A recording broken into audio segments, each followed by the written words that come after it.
प्रेम से बोलिए जितवान भगवान की जय, जितिया माई की जय। तो गुरु भाई बहना, मैं एक जितिया व्रत की कथा सुनाने जा रही हूँ।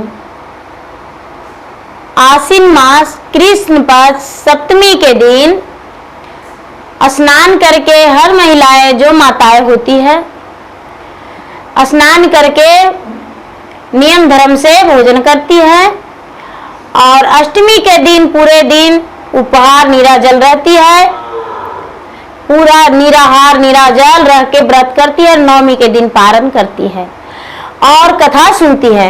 बिना कथा सुने व्रत पूरा नहीं होती है। तो मैं जितिया व्रत की कथा सुनाने जा रही हूँ। एक नगर में एक राजा रहते थे और एक रानी थी। तो राजा साहब का एक ही पुत्र था और राजा साहब के जो पुत्र थे बड़े सुंदर बड़े अच्छे स्वभाव के थे। राजा साहब का पुत्र जो थे ब्याह करने योग्य हो गए। राजा साहब अपने पुत्र का ब्याह कर दिए और उनकी पत्नी आ गई। जब उनका पत्नी आ गई तो राजा साहब के राज में बड़ा खुशी हो रहा था।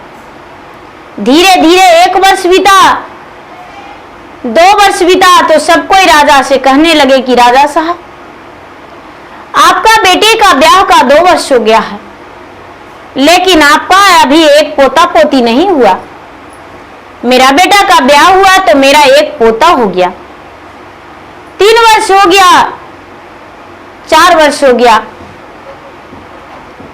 राजा साहब भी दुखी रहने लगे कि मेरा ब्याह का तो 4 वर्ष हो गया, 5 वर्ष हो गया।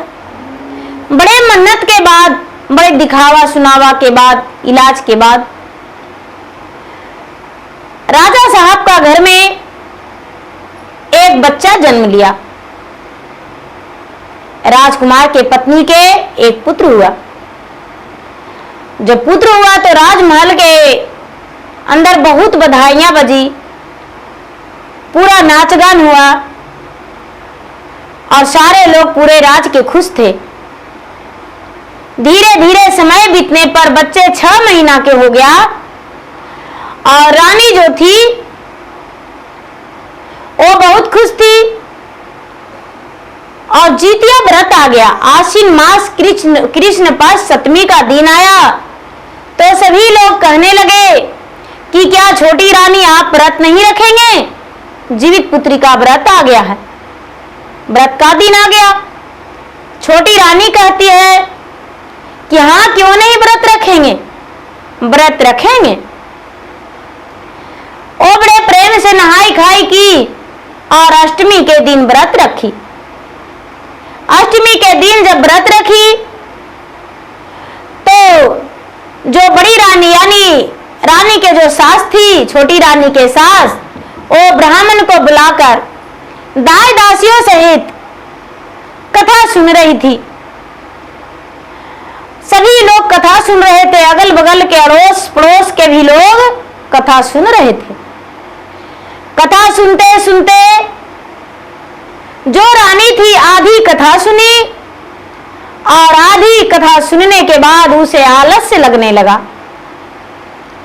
अपने सास से कहती है कि माँ जी, मेरा बच्चा रो रहा है, हम बच्चा को दूध पिलाएंगे, हम जाते हैं उसे दूध पिला देंगे। आधी कथा सुनते सुनते बच्चे को दूध पिलाने चली गई और बच्चे के दूध पिलाने के बहाने वो बिस्तर पे सो गई। गहरा नींद उसे आ गया। आधी कथा सुनी। सारी लोग पूरा कथा सुनकर और उसके बाद स्नान ध्यान किए, पूजन किए, कुश का प्रतिमा बनाए और पूजा किए, चिल सियारिन का पूजा किए, रात्रि में आराम किए। लेकिन राजकुमार का पत्नी क्या की कि रात्रि होने पर अपने सासू माँ के कमरे में गई तो देखती है कि उसका सासू माँ गहरी नींद में सोई हुई है। अपने पति को भी देखी कि गहरी नींद में सोए हुए हैं तो उसे लगा कि अरे मुझे कौन देखने वाला है, हम सो जाएंगे तो मुझे भूख के मारे तड़पता रहेगा, नींद नहीं आएगा। जाते हैं रसोई घर में, कुछ भोजन तो बच ही रहा होगा, भोजन कर लेंगे। वो प्रेम से एक थाल में भोजन परोसी और भोजन परोस के और भोजन कर ली। जब भोजन कर ली उसके बाद प्रेम पूर्वक जाके सो गई। सवेरा हुआ तो दूध मुहा बच्चा को कोई भी माँ जागने के बाद अपने बच्चे को दूध पिलाती है, तो रानी स्नान करने से पहले बच्चा को दूध पिलाने का कोशिश की, गोद में ली तो बच्चा तो सोया के सोया रह गया। रानी सीना पीट पीट के रोने लगी, चिल्लाने लगी, चीखने लगी कि मैं जीतिया व्रत किया इसलिए मेरा बच्चा मर गया। पूरा रोने लगी और रानी बहुत व्याकुल और दुखी हो गई। अब उसे लगा कि अब मैं क्या करूं, मेरा बच्चा मर गया। सारा लोग अड़ोस पड़ोस के लोग, पूरे राज का लोग आए और कहते हैं कि एक कैसी रानी कुलच्छनी अभाग्नि है, पता नहीं कैसे व्रत की जो इसका बच्चा मर गया। धीरे धीरे समय बीतने लगा, रानी का बच्चा जीवित नहीं हुआ। लोग उसे शमशान घाट में ले जाकर परवाह कर दिए। रानी निसंतान बन गई। कुछ दिन के बाद रानी का ओद्र से 2 वर्ष 3 वर्ष के बाद एक संतान फिर जन्म लिया। जब एक संतान फिर से जन्म लिया तो जन्म लेते ही वो मृत को प्राप्त हो गया। रानी उसे गोद में भी नहीं ले सकी। अब सारा लोग रानी को कहने लगे कि ये इसका कोख मराच है, इसका मुख देखने से भला तो एक सुअरिया का मुंह देख लेंगे और मेरा दिन अच्छा जाएगा। राजा को भी मुख देखने को लिए पूरे नगर के लोग तैयार नहीं थे। राजा को कहते हैं कि सुबह सुबह राजा पर नजर पड़ेगा तो मेरा बहू बेटिया कोख मराच हो जाएगी, उसका बच्चा भी मर जाएगा। रानी को भी मुख देखने को लिए कोई नहीं तैयार है और राजा को भी। अब धीरे धीरे नगर के लोग राजा को देखकर मुंह छुपाने लगे, रानी को भी देखकर मुंह छुपाने लगे। जहां तक उनका घर में जो दाई दासियां थी वो रहने को भी लिए तैयार नहीं थी। वो भी कहती है कि ऐसी घराने में तो रहने से बढ़िया कि मिट्टी कोड़कर और कुछ फसलें उगाड़ कर खा लेंगे, लेकिन इस राजघराने में नौकरी हमें नहीं करना है। धीरे धीरे रानी का एक बच्चा और जन्म लिया, लेकिन वो भी फिर से मृत को प्राप्त हो गया। लोग वहां के राजा से राज को छीन लिए। रानी को रानी से कुलच्छनी रानी कहने लगे। रानी बड़ी व्याकुल थी, बड़ी दुखी थी। राजा को कोई उपाय नहीं दिख रहा था कि अब मैं क्या करूं, मुझे कोई समझ में नहीं आ रहा है। एक दिन राजा आधी रात में उठे और अपने नगर को त्याग कर चल दिए। मन में सोचे कि अब मेरा संसार में कुछ भी नहीं, मुझे देखकर लोग मुंह ढक लेते हैं और मुझे कोई देखना पसंद नहीं करते हैं, अनेकों प्रकार के सवाल उठाते हैं। इसीलिए हम अपने राज को त्याग कर और इसे नगर को छोड़कर चल जाना है। राजा साहब वन को चले गए। जब राजा वन में गए तो रानी उस समय गर्भवती थी, सिर्फ 1 माह के गर्भवती थी, ज्यादा नहीं। रानी को भी पता नहीं था कि मैं गर्भवती हूं, मेरे पेट में बच्चा है। वो अपने पति से नहीं बता सकी थी क्योंकि उसे भी पता नहीं था। राजा अपने घर परिवार को त्याग कर वन में चले गए और वन में रहने लगे। फल पतैया खाने लगे और पर्वत पे दिन बिताने लगे। राजा साहब जब भी उन्हें घर का याद आता था तो भगवान के स्मरण करने लगते थे, भगवान को याद करने लगते थे कि हे भगवान, मुझे परिवार से कोई मतलब नहीं है, मुझे घर से कोई मतलब नहीं, हमें घर का याद नहीं आना चाहिए। और राजा 3 से 4 महीना होते होते भली भांति घर को त्याग कर दिए और भूल गए। एक संत की तरह जंगल में, वन में धारण कर लिए और रहने लगे। राजा साहब पूरे दिन अपना जंगल में रहते थे, श्री राम नाम, विष्णु नाम, कृष्ण नाम जपते थे और अपने वन में ही बिताते थे, एक वन के वासी की तरह। धीरे धीरे धीरे धीरे धीरे धीरे समय राजा को भी बीत रहा था, यहाँ रानी को भी बीत रहा था। धीरे धीरे रानी का जब 6 महीना बीत गया तो उसे लगने लगा कि हे भगवान, मैं तो बहुत बड़ा गलती किया था, मैंने भगवान को दोष दिया, लेकिन इसमें भगवान का तो कोई दोष नहीं था, भगवान का दोष नहीं था। मैंने जीवित पुत्री का व्रत किया था और जीवित पुत्री का व्रत करके आधी कथा सुनी थी और आधी कथा मैं नहीं सुनी थी। सारे लोग कहते हैं कि पूरे दिन निराहार निराजल रहना चाहिए, एक खैर नहीं खोटना चाहिए, और मैं तो भोजन कर लिया था। इसी का प्रकोप से मेरा पुत्र जीवित नहीं रहता है। और बेचारी रानी ब्राह्मण के घर चल दी। ब्राह्मण से जाकर कहती है कि हे ब्राह्मण देवता, मैं आपसे कुछ बताने आई हूं और कुछ बातें सुनने भी आई हूं। ब्राह्मण कहते हैं कि हे रानी, जितना मुझसे बन पड़ेगा उतना आपको अवश्य मदद करेंगे। आप क्या कहने आए हैं और क्या सुनना चाहते हैं?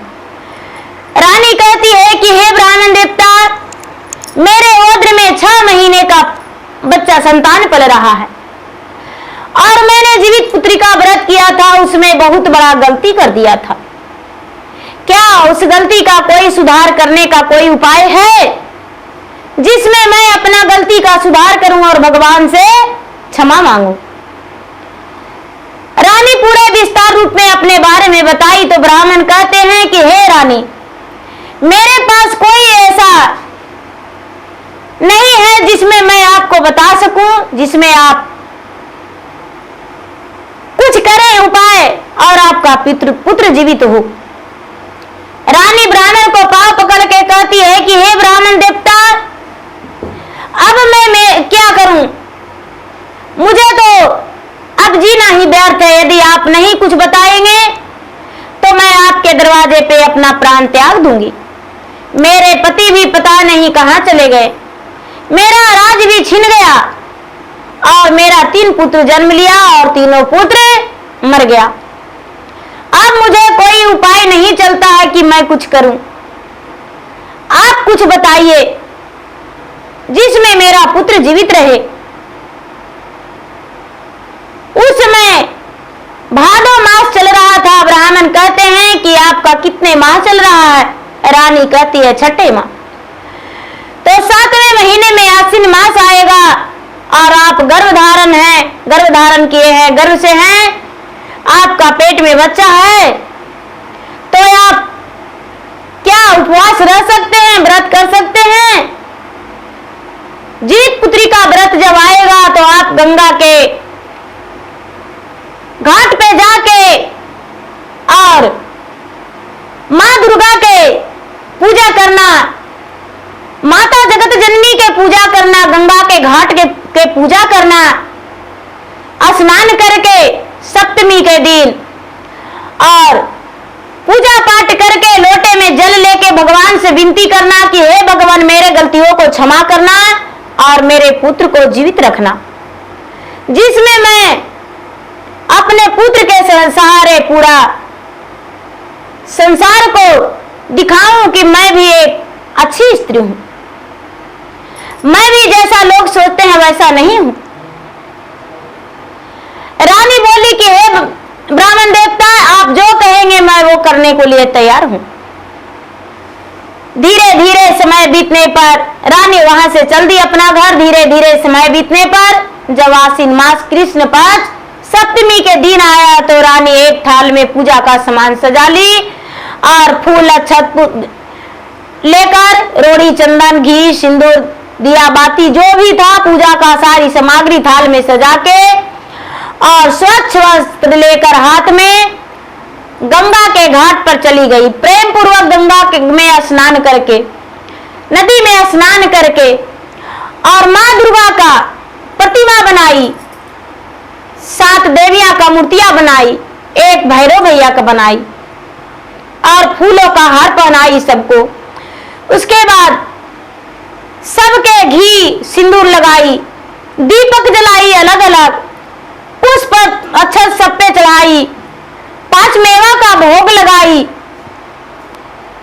और भोग लगा के माता से विनती करके कहती है पुष्प अक्षत हाथ में लेकर कि हे माँ, मैंने बहुत बड़ा गलती किया हूं माँ, और उस गलती को मेरे माफ करने लायक तो नहीं है, लेकिन एक बेटी यदि गलती करती है माँ, तो क्या माँ के इतना नहीं कि अपने बेटी को गलती को क्षमा करे?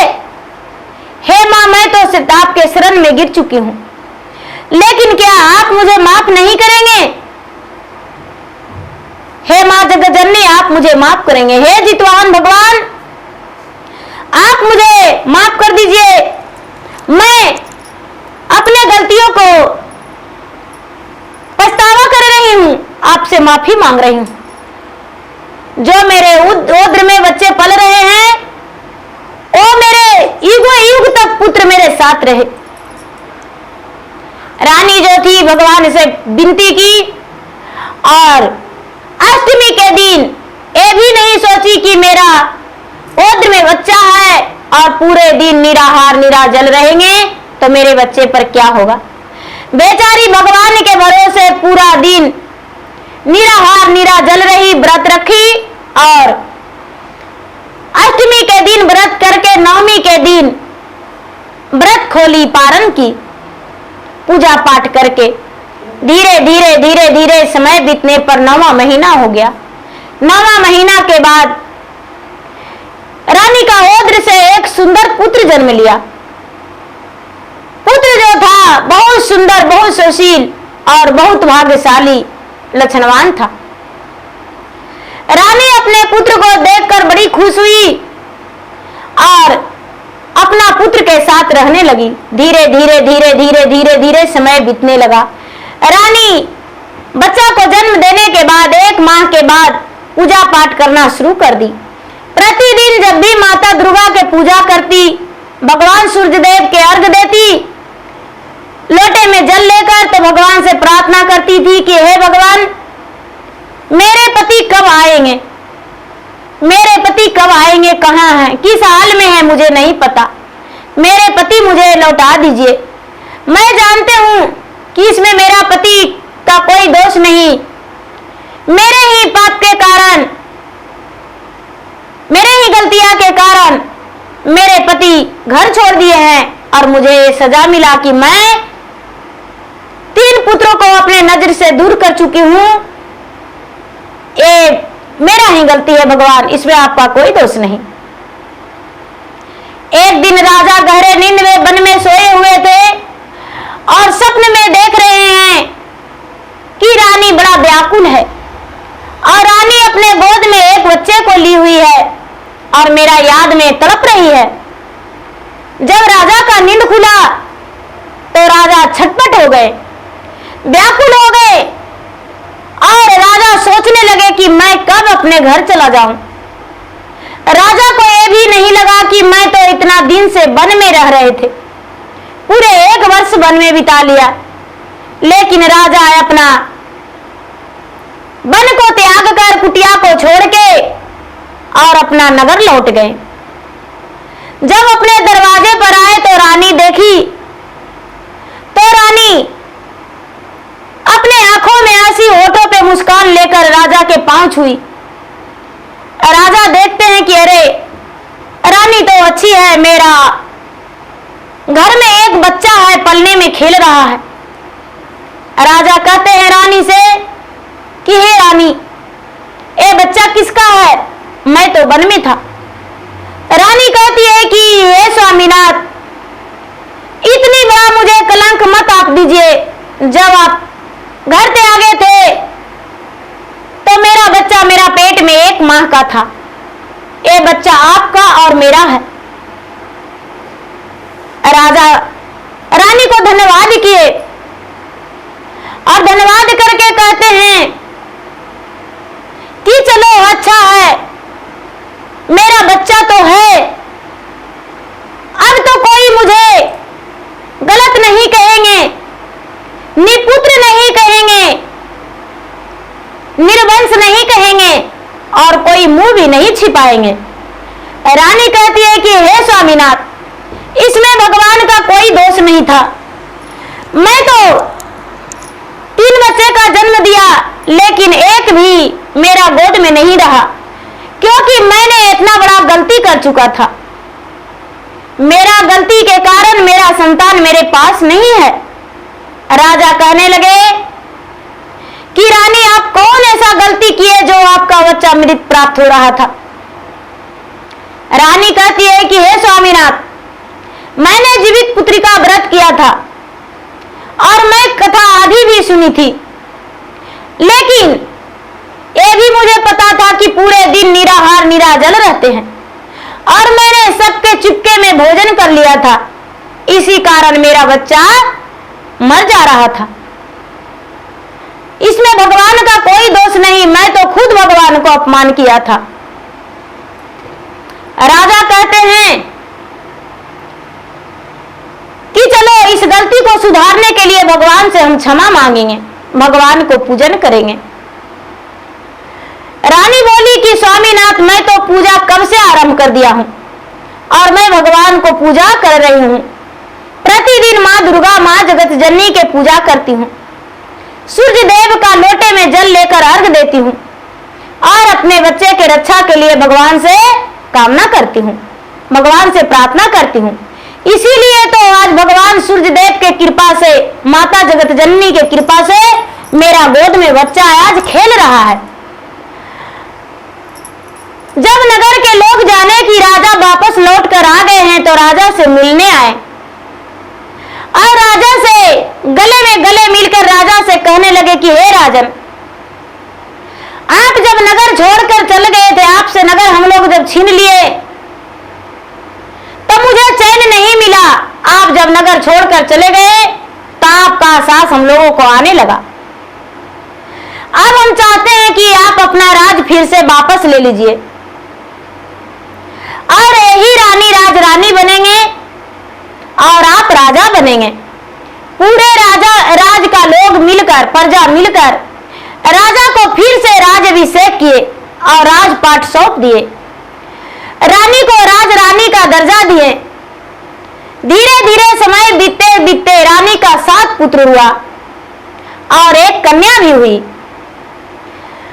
जब कन्या जन्म ली रानी का ओद्र से, उस कन्या का रानी नाम राजलक्ष्मी रखे। 7 पुत्र और एक कन्या रानी का ओद्र से जन्म लिया। 8 संतान फिर से हो गया। रानी का खुशहाल परिवार, राजा के खुशहाल परिवार, सभी परिवार अच्छे से रहने लगे, पूजा पाठ करते रह गए, उनका खुशहाली जीवन बीता। तो गुरु भाई बहना, पूजा पाठ करना पाप नहीं धर्म है। और जो भी जीवित पुत्री का व्रत करते हैं, जो भी मेरे कथा कहानी सुनेंगे, इतना याद रखिए कि जीवित पुत्री का व्रत है, उसे नियम धर्म से करना चाहिए। यदि नहीं करते हैं तो कोई बात नहीं, लेकिन जो व्रत रखे हैं, व्रत को खंडित मत कीजिए, व्रत को नियम से कीजिए। और नियम से करके शाम को समय में कितने लोग दतवन कर लेते हैं, दतवन करने का नहीं रहता है। उंगली से आप दांत को साफ कर सकते हैं, उसमें भी ज्यादा नहीं, 1-2 बार उंगली फेर दीजिए और उसके बाद आप कुल्ला करके और स्वच्छ हो जाइए। और ये नहीं कि हम दतवन किए और जीभ में ये किए, नहीं, कंघी लगाएं, कंघी भी नहीं लगाई जाती है, सिंदूर चुपचाप कर लीजिए। व्रत किए हुए जो भी माता है वो कंघी से बाल को नहीं झाड़ती है, कंघी नहीं लगाती है। बड़ी इसमें कष्ट है और कष्ट उठाना माता को धर्म है। माता अपने संतान के लिए कष्ट उठाती है, क्योंकि माता अपने ओद्र में 9 महीने रखती है, तो क्या कष्ट नहीं होता है? तो एक दिन उपवास रहने में क्या ज्यादा कष्ट हो जाएगा? नहीं। जितना जन्म लेता है संतान उतना को मां 9 महीना अपने ओद्र में रखती है। और सबके संतान के बदले 5 संतान है तो 5 के बदले एक ही दिन हम पूरा उपवास रहेंगे। साल में एक दिन अपने संतान के लिए निराहार निराजल उपवास रहेंगे, तो क्या ज्यादा दुख की बात है? नहीं। तो इसलिए बहन जी मेरा विनती यही है कि आप लोग सभी अच्छे से व्रत करिए और खुश रहिए। धन्यवाद।